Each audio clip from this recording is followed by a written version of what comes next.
উচ্ছেদ পরিবারের পুনর্বাসনে অনিশ্চয়তা বাড়ছে। সরকারি জমিতে বসতিকে ঘিরে বিতর্ক, এলাকায় উত্তেজনা, অশান্তির আশঙ্কা। অনতিবিলম্বে প্রশাসনের হস্তক্ষেপ জরুরি।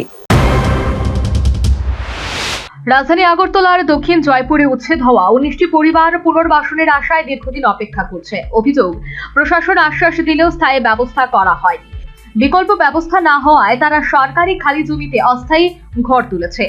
পরিবারগুলির দাবি, মাথা গোছার ঠাঁইয়ের জন্য কোনো উপায় আসলে আওয়ার কারণ হলো দাদা দীর্ঘ 7 মাস হচ্ছে আমরা নদীর বাঁধের ক্ষেত্রে বালুর ক্ষেত্রে বাঁধের কাজে চলে গেলে আমরা নদীর কিনারে বাস করতাম। তো ওই কারণে আমরা দ্বারা নোটিশ চাইছে ডিএম অফিস থেকে, তোমরা জায়গা খালি করো। পরে ডিএম অফিসে আমরা নিজে ইচ্ছা থেকে নিজের ঘর বাড়ি ভাঙ্গা দিছে। মিউনিসিপালিটি থেকে সবাই এসে কইছে তোমাদের মতন মানুষ আমরা কোনো জায়গাতে পাইছি না, তোমরা নিজে ইচ্ছা থেকে ভাঙ্গা পরিষ্কার রাখছো। তারপরে আমরা এই ডিএম অফিসে গেছি, ডিএম অফিসে গেছি, এমএলএ স্যার এনে গেছি, সবাই এনে গেছে। পরে তারা আমরা আশা দেয় নিশ্চয়ই 100% তোমরা রইব। ওয়াতে কারণে আমরা অনেকবার যাওয়ার পরে কইছে এই জায়গাটা নিয়ে তোমরা এই আজ্ঞা নিয়ে আছে, তোমরা পাইবা। কিছুদিন আগে সাইনবোর্ড দেওয়া গেছে, এটা সরকারি ল্যান্ড, কিন্তু আমরা এই জায়গাতে আইছি। আজকে আমরা সবখানে ফেস করে এসেছি। দীর্ঘ পরশুদিন গেছি মেয়র স্যারের দ্বারে, কালকে গেছি, গতকালকে গেছি আমরা অফিসে। যাওয়ার পরে সবাই আমরা আশা দিছে যেহেতু সরকারি জায়গা আছে, তাহলে তোমরা যেহেতু বাসার জায়গা নাই, তাহলে সরকারি জায়গা। এমনকি ভিটেমাটিহীন উচ্ছেদকৃতরা হুমকির সম্মুখীন বলে তাদের অভিযোগ।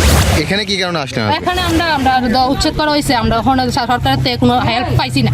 তো এই হেল্প পাইছি না দেখে সরকারে শুনছি না একটা জায়গা পাইছে, এই কারণে আমরা এই জায়গা পাইছি। এই জায়গাটা কার এমনি? এই জায়গা সরকারের জায়গা, সাইনবোর্ড আছে ত্রিপুরা গভর্নমেন্টের জায়গা। কত পরিবার আপনারা আছেন? আমরা 19টা ফ্যামিলি। তো এখনই আইছেন, সমস্যা কি হইতাছে? এখানে আইছে ওই যে বুক করে খাইতো উনি কইতাছে ওহনো তারার জায়গা। সরকারে একটা সাইনবোর্ড লাগাই গেছে তারার জায়গা, তারা কাগজ দেয় না, ওহনো তো তারার ওই জায়গা। কিন্তু সমস্যা কি হইতাছে? সমস্যা তারা তো কোনো কাগজ নাই, সরকারি জায়গা, আমরা সরকারি জায়গা পাইছি। আমরা দীর্ঘ আশ্বাস দিছে কোনো সমস্যা নাই, পাবলিক আমরা অত্যাচার করতেছে। দীর্ঘ আশ্বাস দিছে গভর্নমেন্ট থেকে আমরা জায়গা। অন্যদিকে এলাকায় একাংশের বাসিন্দাদের আপত্তি। তাদের অভিযোগ, জমি দখল করা হয়েছে অনুমতি ছাড়া। কেউ কেউ দাবি করছেন সংশ্লিষ্ট কিছু পরিবারের বিরুদ্ধে অবৈধ কাজের সঙ্গে যুক্ত থাকার অভিযোগ রয়েছে।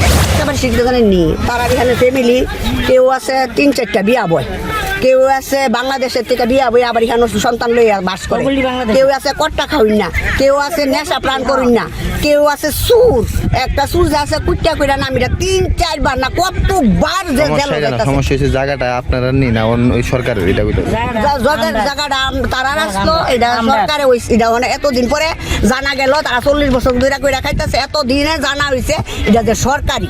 বুঝছেন নি কথা কইছি?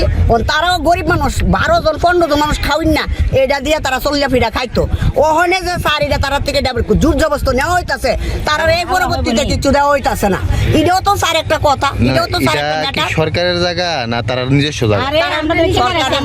আরে আপনারা ভুল বুঝাইতাছি না তো, তারা এটা কিনা রাখছে। তো সরকার ভুল? হ্যাঁ, না সরকার ভুল না, সরকারে কইছে সরকার পাইছে, সরকারে কইছে পাইছে, সরকারে কইছে এটা সরকারি জায়গা, এটা সরকার অনেক খাস। প্রশ্ন উঠছে, পুনর্বাসনের প্রতিশ্রুতি পূরণ হলো না কেন?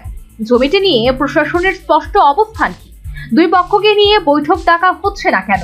আর যাই হোক, এলাকায় চাপা উত্তেজনা বাড়ছে, ছোটখাটো বচসাও হয়েছে বলেই জানা গেছে। পরিস্থিতি জটিল হলে আইন শৃঙ্খলার অবনতি হতে পারে। সচেতন মহলের মতে দ্রুত প্রশাসনিক হস্তক্ষেপ জরুরি। আলোচনার মাধ্যমে সমাধানই একমাত্র পথ, নইলে এই মানবিক সমস্যা বড় অশান্তির রূপ নিতে পারে। Bureau report, news vanguard.